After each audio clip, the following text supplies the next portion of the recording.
The definitions of cyberspace, that what is meaning by cyberspace.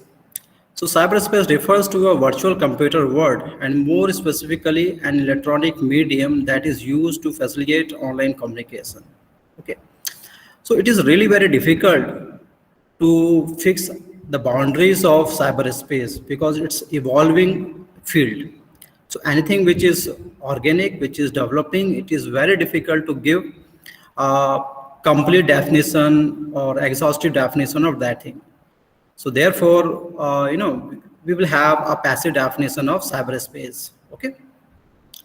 So in cyberspace, there are so many activities involved. So cyberspace typically involves a large computer network made up of many worldwide computer subnetwork that employ TCP and IP protocol. So TCP simply means transmission,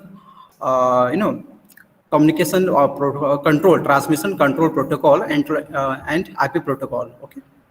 To add in communication and data exchange activities. So data exchange is really very important. So there are so many things which are related with data exchange only. Okay. So what are those activities we will study later. Next, cyberspace core feature is an interactive and virtual environment for a broad range of participants. Okay. So when we'll study this cyberspace, it will not only cover the private sector, but it will also cover government sector, companies, government sector ministries, their services, responsibilities, welfare policies. There are a lot of things available over that cyberspace. So in the common IT lexicon, any system that has a significant user base or even a well-designed interface can be thought to be a cyberspace. So in cyberspace, you will find different categories of people. So first are those person who are known as programmers. So programmers are the person, they study the requirement and accordingly they develop sophisticated software. So designing software, sophisticated software is one of the important feature of cyberspace. For that, we need to have a lot of data. So data is really very important. And if the data is genuine and it is well organized, then programmers are able to develop specific softwares. Okay. So there is a history of cyberspace, as this cyberspace term was coined by William Gibson in his book Neuromancer in 1984. And you were surprised to know that the William Gibson has given this term cyberspace, even though he was not happy with that. So Gibson criticized the term by calling it redundant and meaningless. Why? Because the boundaries of cyberspace are not limited. It is changing day by day. So therefore, he was not happy with the term cyberspace, and more often, people used to use this term for general purposes, or you can say that they use this term very vaguely. So it is still used worldwide to describe facilities or features that are linked to the internet. You might have heard about the term cyberspace by a lot of people. They are using this term without knowing the real meaning of this term. Okay, so that is the challenge we are facing. So Gibson initially explained the cyberspace as a consensual hallucination. So you know it very well that in a state of hallucination, the person is not having actual knowledge of the subject because he's in the state of hallucination. And if you study the psychology of netizens, you will amazed to know that most of them are in hallucination state. They are using this cyberspace, but they are not well aware about the functioning of this cyberspace, the objective of this cyberspace, etc., etc. So a consensual. So what is meaning by consensual? Because we all are agreed on a same viewpoint. So that is why we are saying that it is a consensual hallucination. experienced daily by billions of legitimate operators in the world. The billions of people daily use this cyberspace, but they are in the state of hallucination. They actually don't know what is cyberspace and what are the challenges and what are the merits of it. So programmers, developers such as Chief Morningstar stated that the cyberspace gained its popularity as a medium for social interaction as opposed to its technical execution and implementation, as we were discussing. That nowadays netizens are using this cyberspace thinking that this is a platform where you can socially interact. So I'm not happy with it because cyberspace is much bigger thing. It is not only a platform that facilitates a service to netizens that so that they can interact. Interaction is one of the feature of the cyberspace, but it is not the whole story. So thus, unlike most computer jargon, the term cyberspace does not have a standard or objective definitions, as we have discussed that anything which is dynamic, we cannot fix its boundary. So since it is a dynamic field, so we cannot fix its boundary. Instead, it is simply used to describe the virtual world of computer system that extend across a global network of computers. So it is an evolving field. There are a lot of computer systems, connected with cyberspace. So here I would like to mention one thing that computer system simply does not mean that we are talking about desktop, laptop, and smartphones. Although majority of the cyberspace is being used by the desktop, laptop, and the smartphones. Now, a new things have emerged that is called artificial intelligence. So robots, they are using the database. They are using this cyberspace for machine learning, deep learning, and their neural network is helping them to act like humans. Okay, so there are automated machines, for example, driverless car. Okay, so these all machines are somewhere connected with the cyberspace. They are downloading and uploading, a lot of data, and the programmer basically have control over that transfer of data, and that data helps programmer to have an algorithm of that and develop sophisticated or errorless software. It is a very challenging job for a software developer to develop a errorless software, because we are developing we are in developing state, so it is a very difficult task. So cyberspace allows user to share information, so these are certain benefits. So it was never easy. If you study the human evolution, it was never easy to share information. For example, earlier, if you are a research scholar and you used to, get any information on any particular topic, first you need to physically visit to library, and if book is available, then it is well and good. Otherwise, you need to visit from one place to another place to collect relevant data. But now it is very easy. You have database, so you can not only access to your domestic library, but you can also access to library of different countries. So transfer of information is one of the important feature of this cyberspace. Interaction.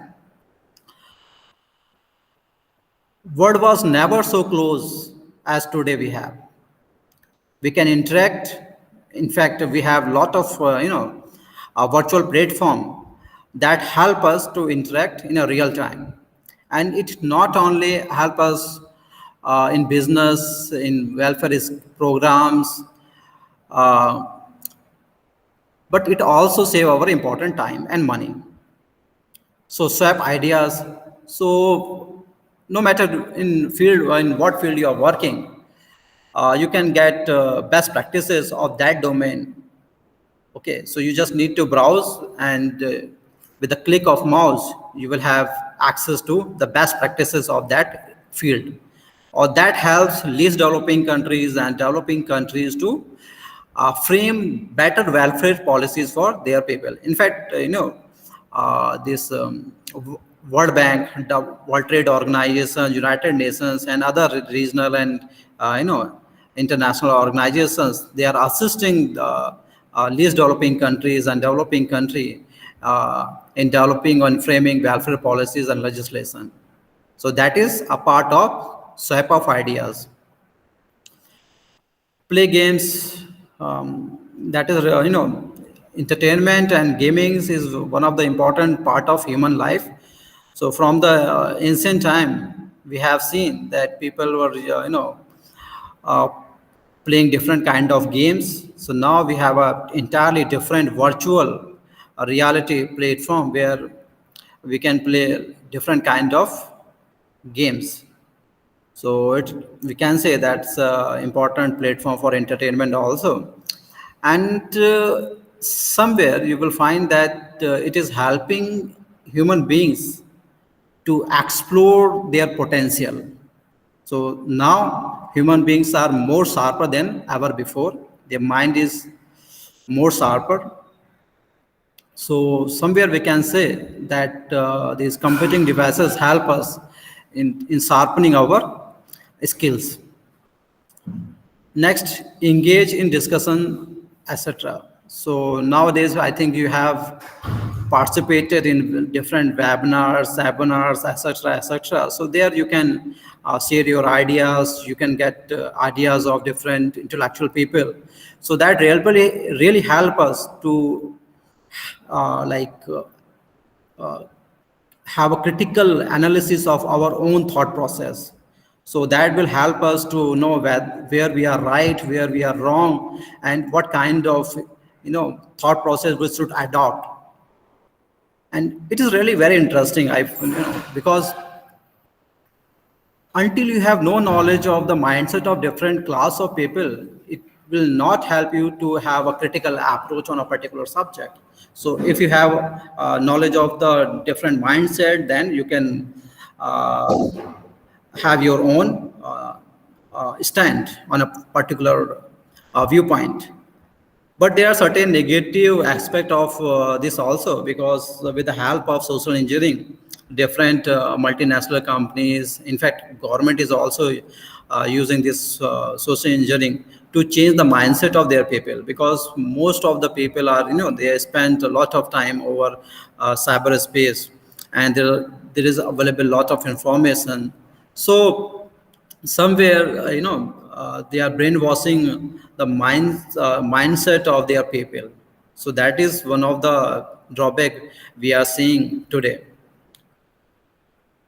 So next is social forums. So it was not easy before the advent of this internet society, or internet. There were social forums. We will not say that there were no social forums. There were social forums, but those social forums were not that big.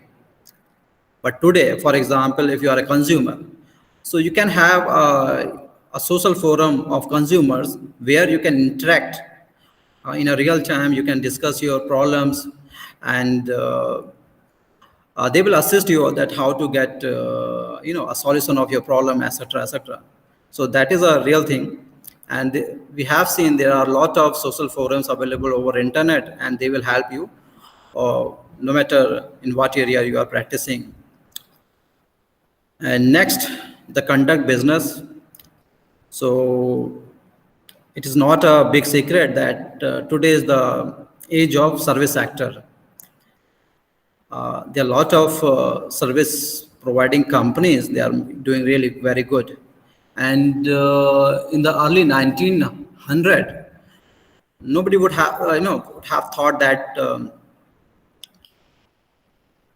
service sector can be much bigger than this production sector. And if you compare the revenue of service sector with the revenue of the this production sector, you will know that the revenue of service sector is much bigger. And in fact, government of India and different other governments, they are getting good revenue from service sector. So we have good example of service sector like Google, Facebook. These are social media platform, but these are working in service sector.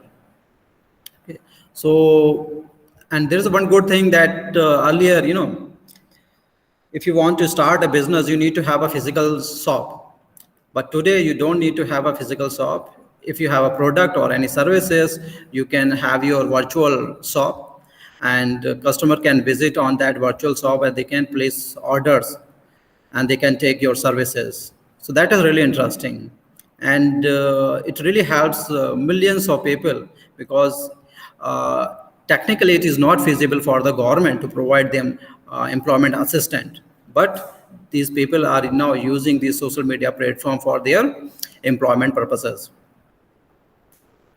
Next, create institute media among many other activities. So we will study this also, that if you study this, the total hours used by netizens, you will shock to know that most of the netizens, they are watching YouTube. They are spending a lot of time over YouTube. So that is a clear, evidence that people like social media. They want to watch movies. They want to listen a song, etc., etc.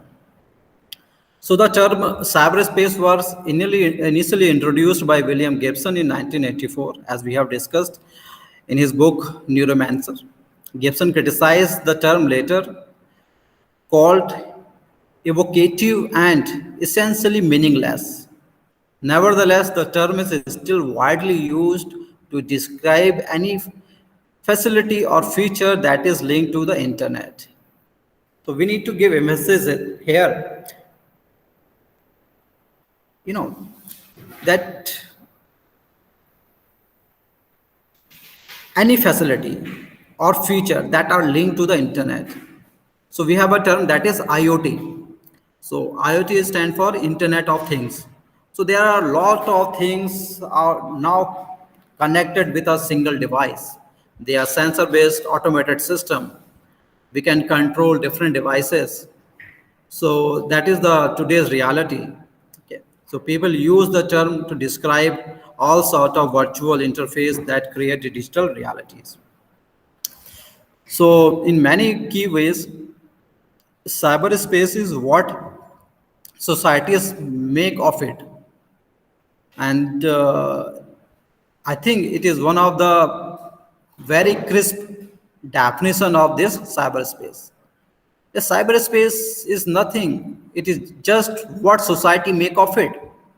So there are several examples, and I have quoted certain examples here. So these examples are not exhaustive. There are endless application of this cyberspace. So first and most importantly, e-commerce. And here I would like to mention one important point, that for any government or for any society, the economic activities are really very important. Or we can say that economic activities are at the center of all the activities. Or we can say it is the heart of our modern day society.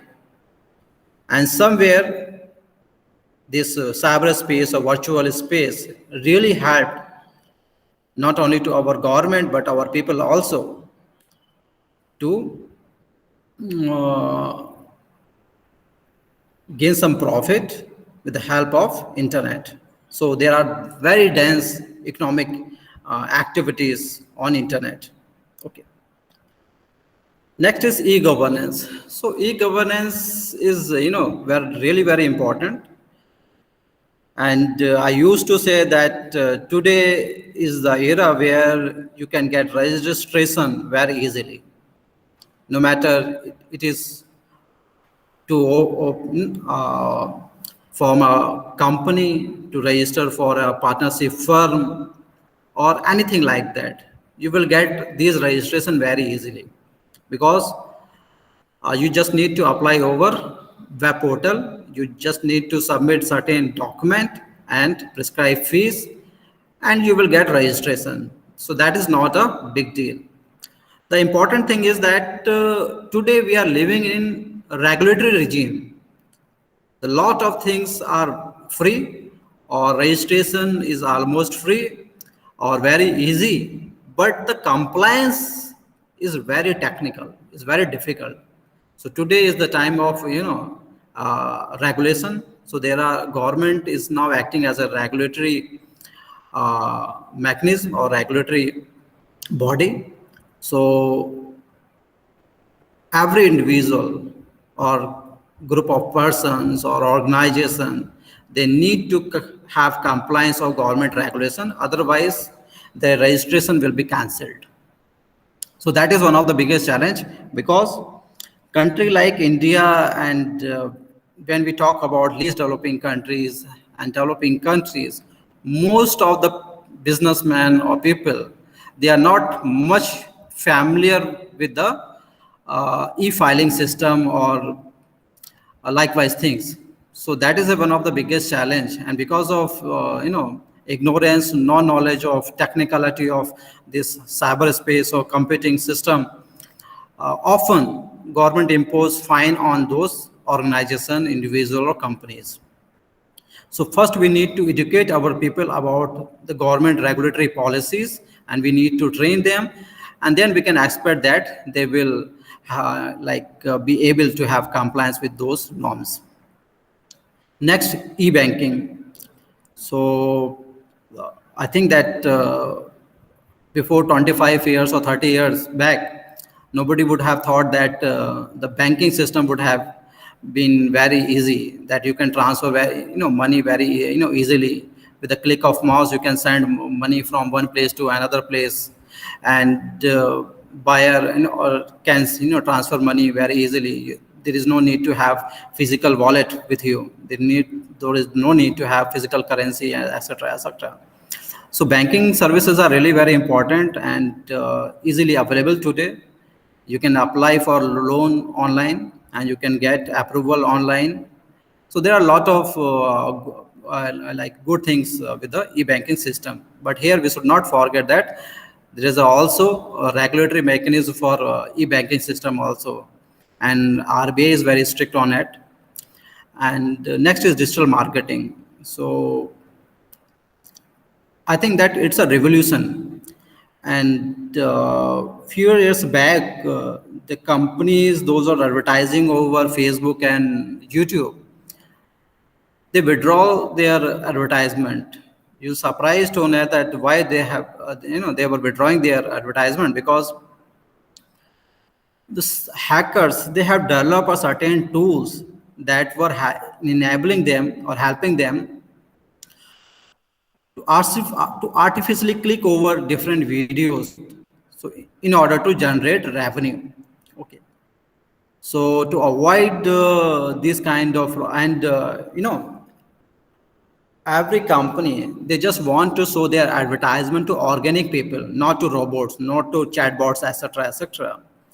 And hackers were doing, taking help of these robots, chatbots, etc., etc. So there was no physical being that was watching those videos. So ultimately it was a loss to big corporate giants. So now they have a different mechanism of advertisement. You just need to watch that complete video, and you just need to click over that, and that click should be uh, verify certain protocols. So that is really interesting. Next, entertainment. So there are a lot of categories of internet available over internet. So whether it is a streaming videos, so there are different mobile apps or website that are streaming videos like YouTube. So you can upload your videos, you can download videos, you can watch your videos as per your liking. So there are social media. So social media is really very, in developing state, people spend a lot of time over social media. And somewhere it is a negative factor also, because our youth is spending a lot of time on social media, and that is a loss of, billions of hours for a country. And if our youth is spending, time on positive things, then definitely the country will will get the benefit of their hard work, and it will help country to generate more revenue. And ultimately, if the country will generate more revenue, the citizen will get the benefit of that revenue in the form of public welfare policies. Okay, so there are online magazines, so you can browse any vaccine as per your liking. That will help you in research and for your own purposes, etc., etc. Virtual meetings. So virtual meetings are really very important feature, and we cannot deny the importance of virtual meeting, especially in COVID, time, that faculties, they are delivering lecture over these virtual meeting platform, and these corporate companies, they are conducting meeting online, and these online meetings are really very interactive. So if the internet connectivity is good, then the parties can interact with them in real time and can get benefit of their discussion, etc. In fact, you can sign a contract virtually with the help of these virtual meetings or virtual platform. Next is artificial intelligence. So I think that artificial intelligence is going to be game changing, and in next decade we will see the rise of artificial intelligence. Our lot of activities will be controlled by artificial intelligence. As we know that in human body there are different control mechanisms. So some controls are like governed by human mind, and some controls are governed by our backbone. So likewise, there are certain activities that does not require human intelligence. So all those activities can be performed by the artificial intelligence. So in coming years, we will see the application of artificial intelligence in almost every field. For example, there was automation of factories. So that is well and good. But that automation was somewhere not that organic. So if anything goes wrong, the entire lot was, like disturbed by that time failure. But now artificial intelligence can have an eye on that, and if anything is wrong, that artificial intelligence can stop the entire mechanism, and it will help these companies to save their money. IoT, we have discussed, there are a lot of sensor based things connected with each other. So with the help of my cell phone, I can control a lot of things. For example, my phone, or this fan, bulb, my AC. I can have access to like webcam that is installed in my home, etc., etc.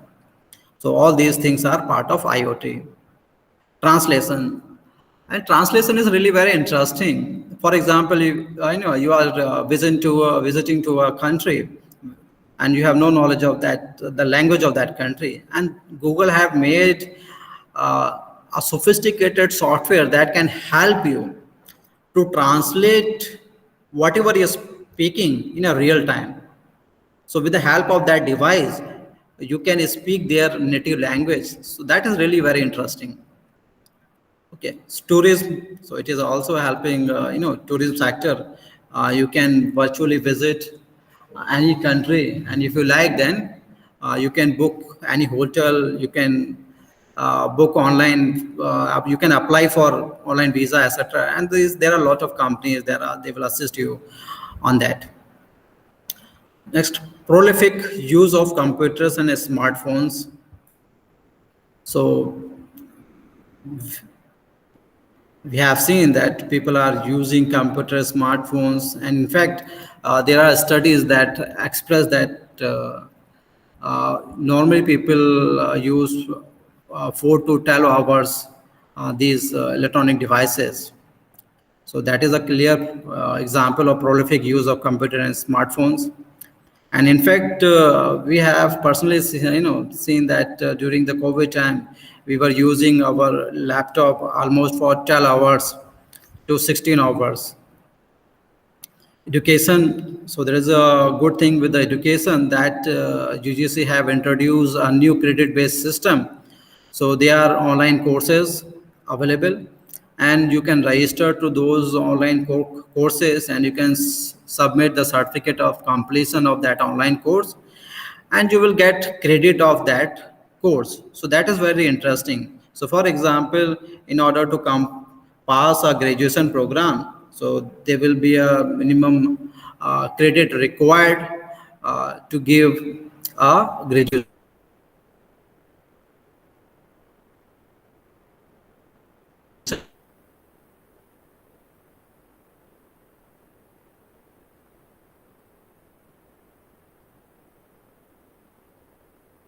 degree.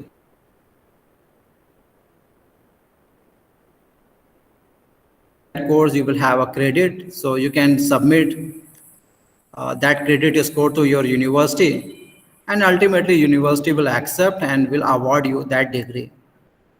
And it was it is really very interesting. Anyway, online gaming.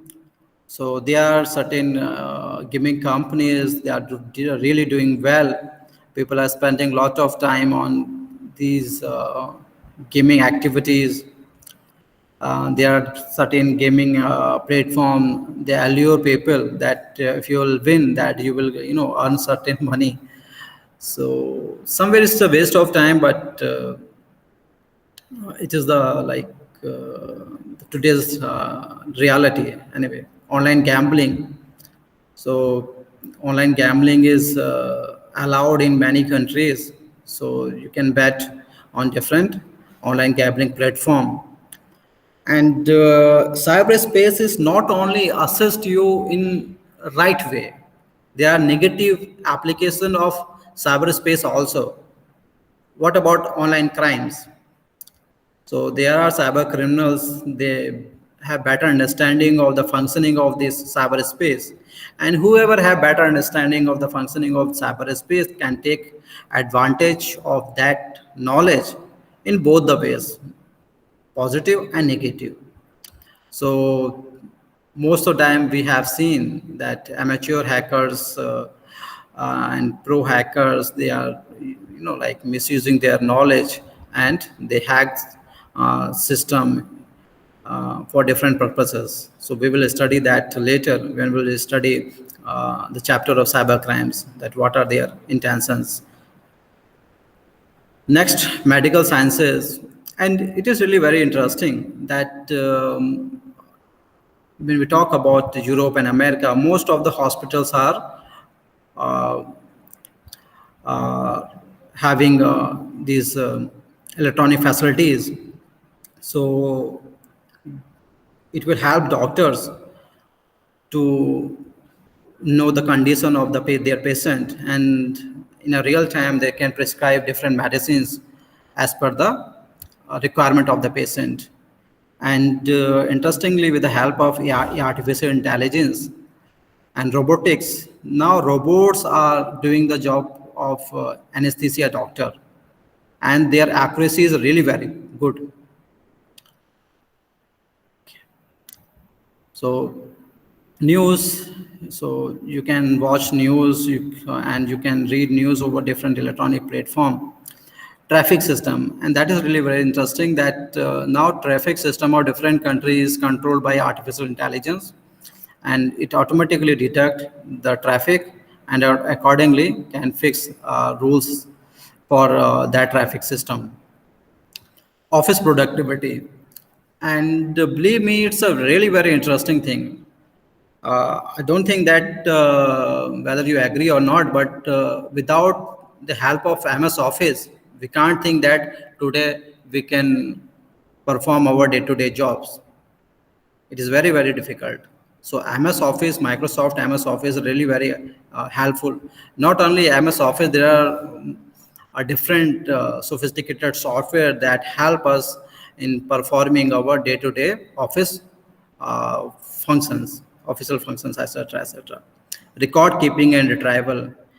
You know that today different companies have their own database. So there is a big problem with the database, that how you will retrieve that data. So they are softwares. That software not only helps in retrieving the deleted data, but that also help in retrieving the encrypted data.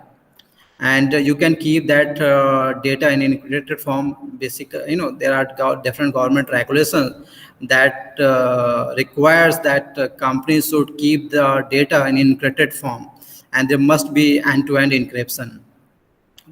So record keeping and retrieval system is really very important. Internet research. So I don't think that nobody can think of today about research without the help of internet. Why? Because over internet you will have access to millions of books. Okay, so that will really help you to conduct a good research. There is not only available different books, but also government database is there. So with the help of the government database, you can write a quality research article. So I'll advise you that if you want to write a research article and if you are not having a good research database, then you can access to government database, and that will help you to write a good research article. Next, decentralized work and cloud computing. So today, in the age of cloud computing, so I don't need to carry my laptop all the time. I can access to my files because my files are stored on cloud. So whether I'm in India or Europe or America or Africa, anywhere, I can retrieve that file and I can edit it. I can get print of that information, etc., etc. So cloud computing is really very helping. And in fact, whatever I'm doing anywhere in the world, if I'll share that information, that person can get access to that information and can read that information for various purposes. Automations, as we have already discussed, that this cyberspace, there are a lot of activities that are controlled, okay, that are controlled in a cyberspace or link with that cyberspace in order to download different information. For example, artificial intelligence. So robots, artificial intelligence based robots, they basically download information from internet in order to like develop themselves. Okay. So robots and future factories. So I think that in near future we will see robots in the factories. There will be no human beings in factories, especially in hazardous industry. So I think that whether it's a nuclear reactor or any harmful chemical industry, where human life is really very important. So if robots will work there, there is no problem, because if there is a case of gas leak or radiation leak, if it will not make any harm on robots. Okay, so robots are the future of for future factories. Next, information security. So information security is very important because it is very easy to manipulate the data. So if you'll not have a good security mechanism to ensure that your data should not be, hacked or manipulated by anyone, it have to be encrypted. So for encryption purposes, there are different information security mechanisms. So today we have virtual and augmented reality. So that is really helping, different class of people. For example, NASA. So NASA is using this virtual and augmented reality for different projects. Machine learning, immigration services, all these, services are there where you will see the application, and all these things are part of cyberspace. So these are large communities playing all together, create their own cyberspace world that exists only in the digital realm and not in the physical world. So sometimes nicknamed as meat space. Okay. So, and there is one more important thing, that when programmers are having their programs, they are not only developing programs, but they are these programmers are also, you know, like giving them a decorative look also. So whether it is a interactive interface of that software, or the interface of a game, etc., etc. So they have a very interesting interface, and because of that interesting interface, we used to play that game or use that social media platform. So cyberspace has gained popularity as a medium for social interaction. So for ordinary person, cyberspace is a platform where they can socially interact rather than its technical execution and implementation. As we have discussed, that most of the people, they are not aware about the technical meaning of the cyberspace. So theoretically, the same human societies could create their kinds of cyberspace. So it is up to you. So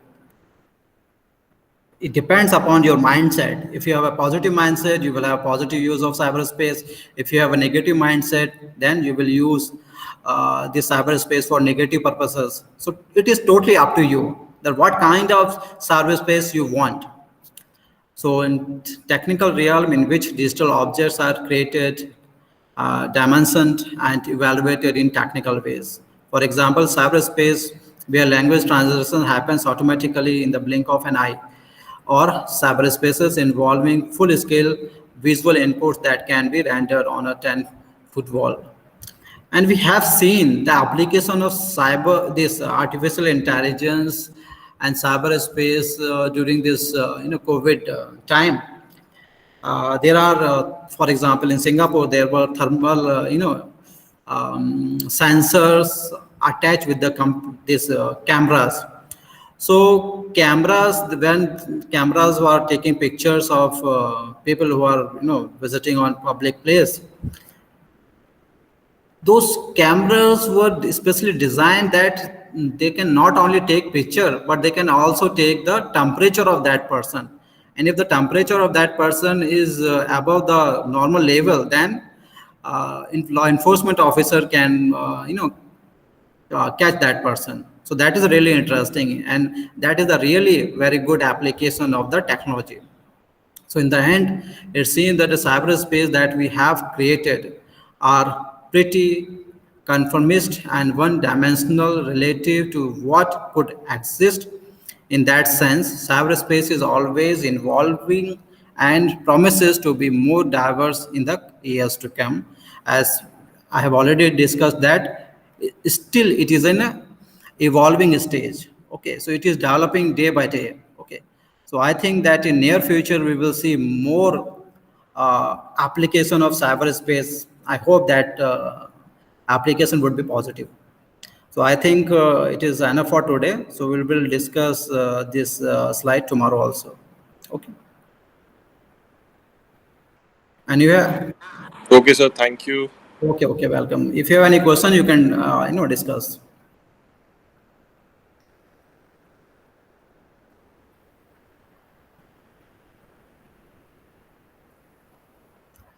Okay, fair. Okay, thank you so much. Bye